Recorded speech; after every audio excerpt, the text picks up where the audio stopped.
Bonjour, épisode 2 sur Hero MRTLM pour tout ce qui est bourse.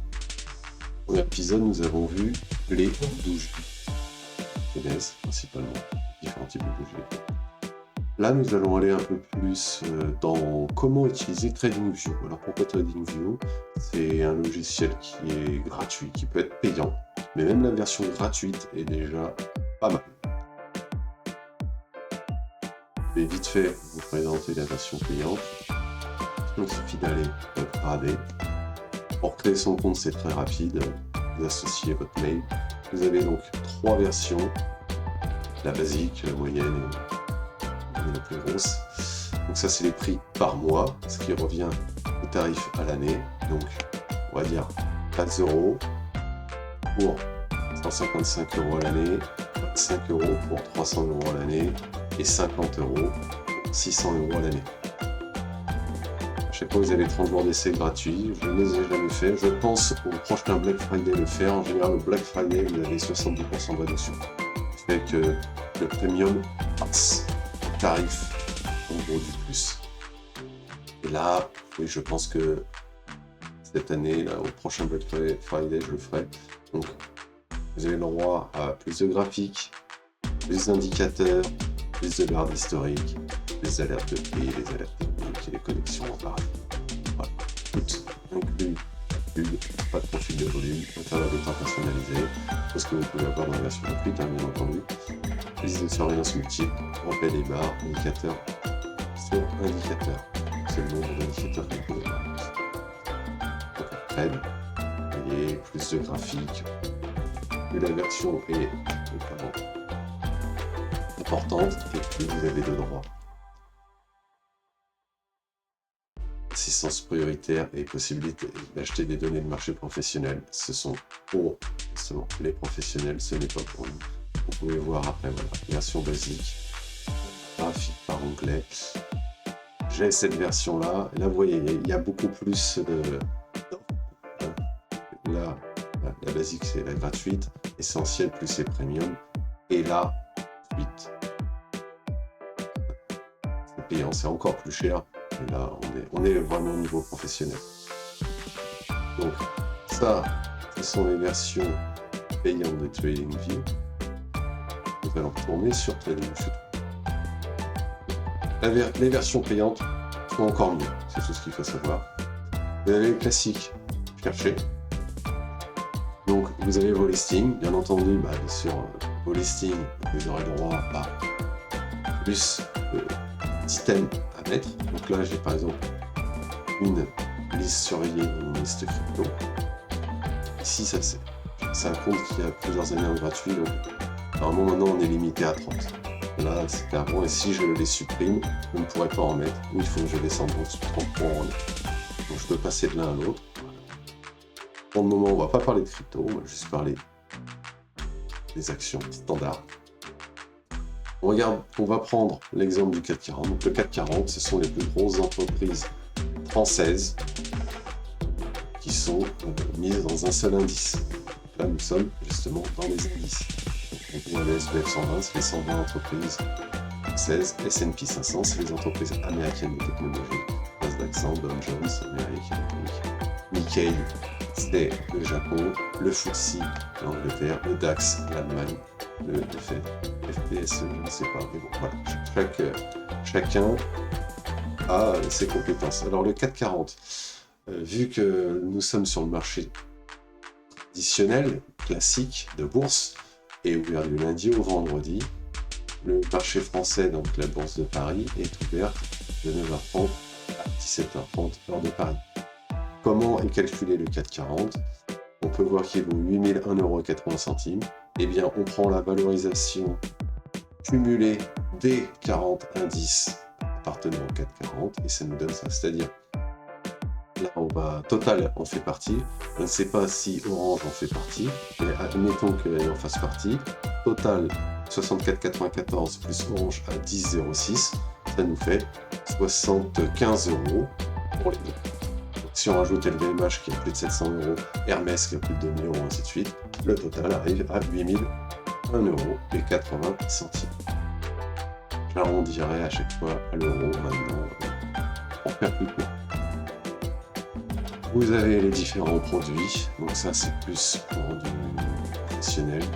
Il y a gratuitement, vous avez accès aux communautés. Je vais lire ce que les différents protagonistes ont écrit, voilà, les différents marchés, l'actualité, pareil, en fonction des marchés.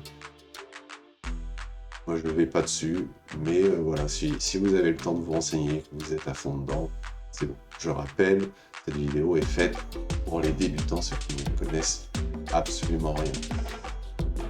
Mais je vais quand même essayer d'expliquer le plus possible sans rentrer dans les détails.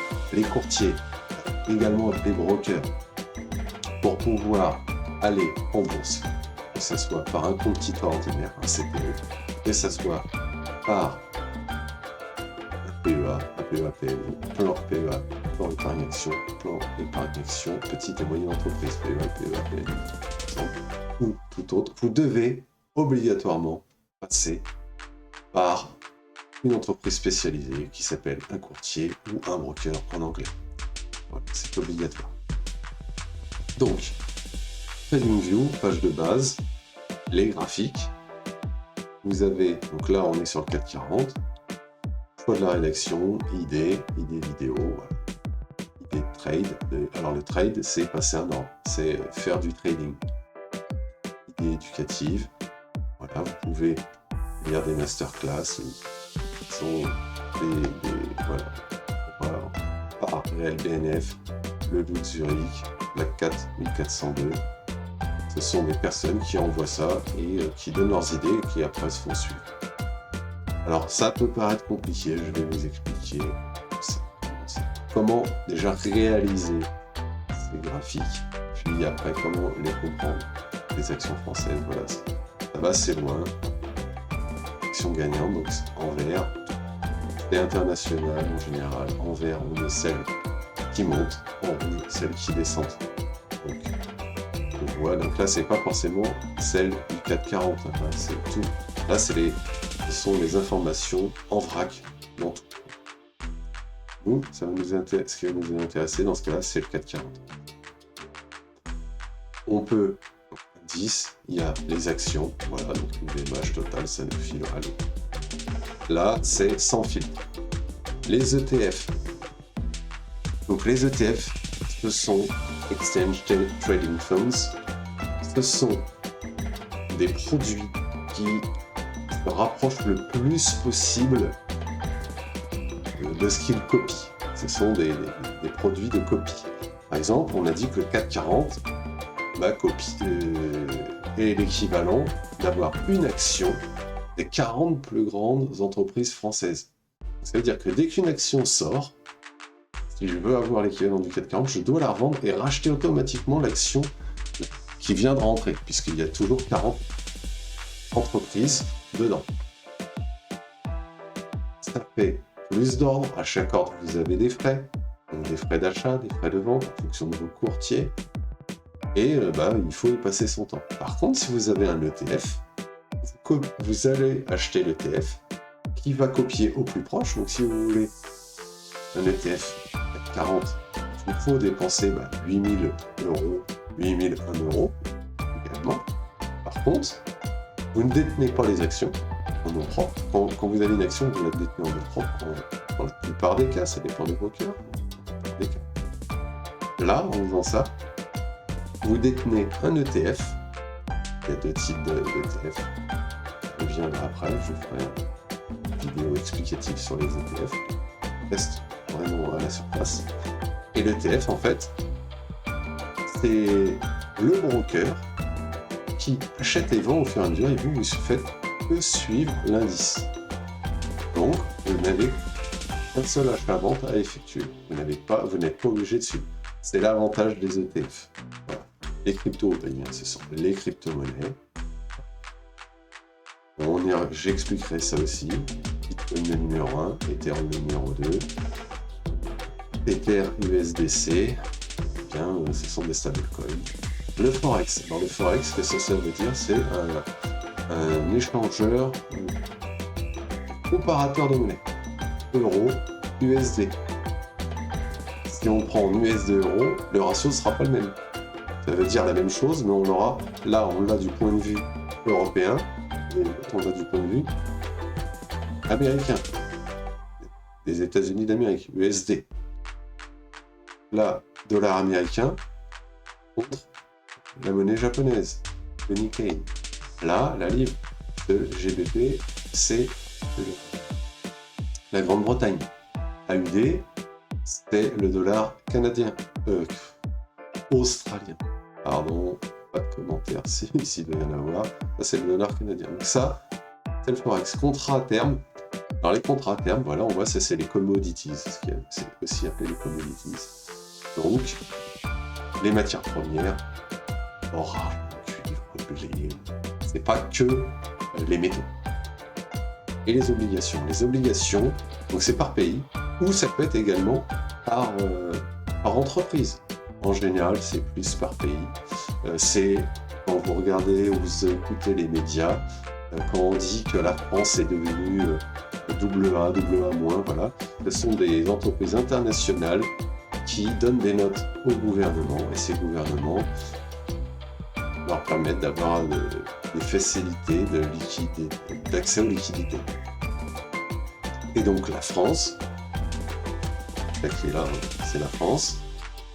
Les obligations françaises, c'est l'État français qui demande un emprunt, ceux qui peuvent aller dedans, et qui sera obligé de rembourser l'intégralité de la somme à terme. Donc là, c'est le prix des obligations. Donc il y a des obligations à court terme, à moyen terme. Donc déjà, rien qu'avec ça, vous avez l'ensemble des marchés. Nous allons partir, dans cet exemple-là, sur les indices, mais pour les graphiques, tout fonctionne exactement de la même façon. Donc,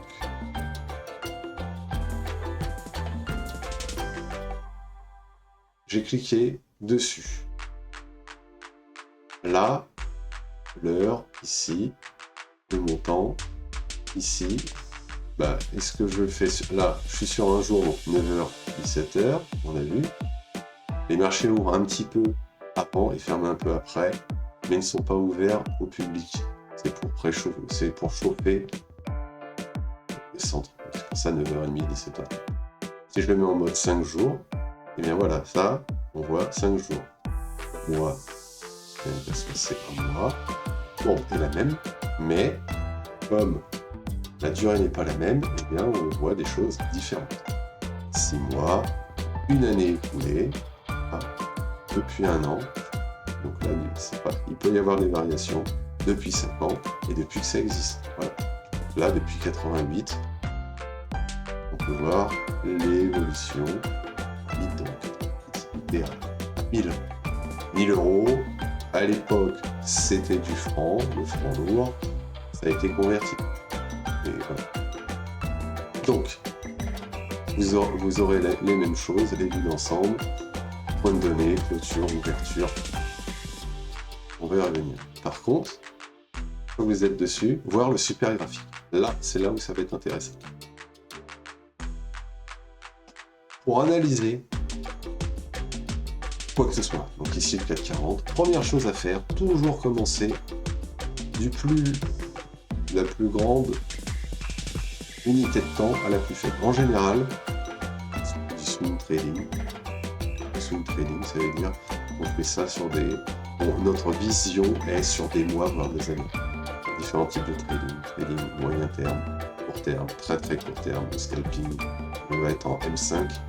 Là, dans ce cas-là, c'est que la M5, minute 5. Et pour le vrai scalping, on sera peut-être même dans les secondes. Donc là, on est M1, M2, M3, M5, M10, H1, H2, H3, H10, heure. D pour daily, en anglais, donc une journée. W pour weekly, une semaine. M pour monthly. Donc, là, on part sur une bougie. Dans l'épisode 1 est égal à 1 mois. C'est pour ça qu'on va, même dans le futur, je décale un peu pour qu'on puisse voir, parce que sinon, elle prend la bloc. Le 99 à 1 mois. phase de hausse, phase de baisse, phase de hausse, phase de baisse, ainsi de suite. Et même dans les phases de hausse, on voit qu'il y a des petites baisses. Dans les phases de baisse, il y a des hausses. Pourquoi? Il faut voir le marché. Ça représente le marché de l'indice CAC 40. C'est un élastique. Pas juste les tirer. Les tirer, c'est quand il monte. Quand il descend, il reprend sa forme.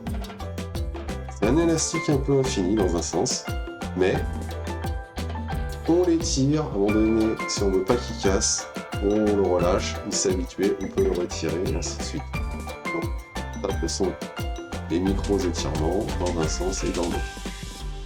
Vraiment très schématiquement. Donc, ici, le symbole du 440 PX. Très bien.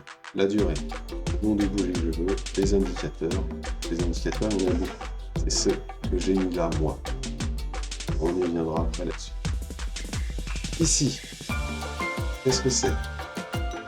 Les droites basiques, les droites de tendance. Alors les tendances, c'est haussière quand on monte, elle est baissière quand on descend, et elle est neutre quand on descend. Après, il y a des lignes qui peuvent partir à l'infini, des lignes horizontales, des lignes verticales, ainsi de suite. Des tendances de régression, tout ça on viendra dessus. Nous avons les retracements de Fibonacci. Tout ça, ce sont des indicateurs, des façons de voir et d'étudier les marchés. Les figures, les charts d'Elliott, les charts. On ne rentre pas dans les détails, je vous montre juste où c'est. Position longue, short, position longue, ça veut dire on part sur un marché aussi, position short, nous on pense que le marché va baisser. Short, c'est toujours la baisse, longue, c'est la hausse. Enfin, c'est du vocabulaire à peine. C'est tiré de l'anglais, c'est comme ça. Si on veut surligner, faire des figures, écrire quelque chose, voilà. Et ça, c'est ça. Pour nous, pour ceux qui nous suivent, si on commence à avoir des gens qui nous suivent, pour dire, voilà, ici, c'est un bon, si je marque ici, c'est un bon truc, je mets une flèche et je marque la somme, je peux faire, si c'est cool, voilà. Ça, voilà, c'est pour dire, je vais de là à là, ça m'a duré telle durée, et là, j'ai fait 131%, parce que je suis allé dans cette version-là, en montée. Si je fais ça, voilà, donc c'est devenu rouge, moins 52% parce que c'est la descente. C'est la règle. Pour calculer, la règle comme une règle gratuite, justement, pour facilement calculer de combien on est monté ou descendu d'un point haut à un point bas, ou d'un point à un autre. Voilà. Le modèlement, je ne sais pas. Là, ça c'est pour verrouiller. Si on s'est trompé, on peut jeter, on peut mettre des indicateurs et les faire disparaître. Bien. Donc, comment ça se présente? Vous avez toujours le nom de l'indice, la durée et où on peut acheter cet indice. Donc là, Euronext. C'est Paris, mais pas que. Vous avez Euronext à Paris, vous avez Euronext aux Pays-Bas, à différents endroits. Ça pourrait être le NYSE, New York Stock Exchange, donc le NYSE, voilà, NYSE par exemple. Ça dépend de la bourse qui est choisie. Ça peut être celui de Londres.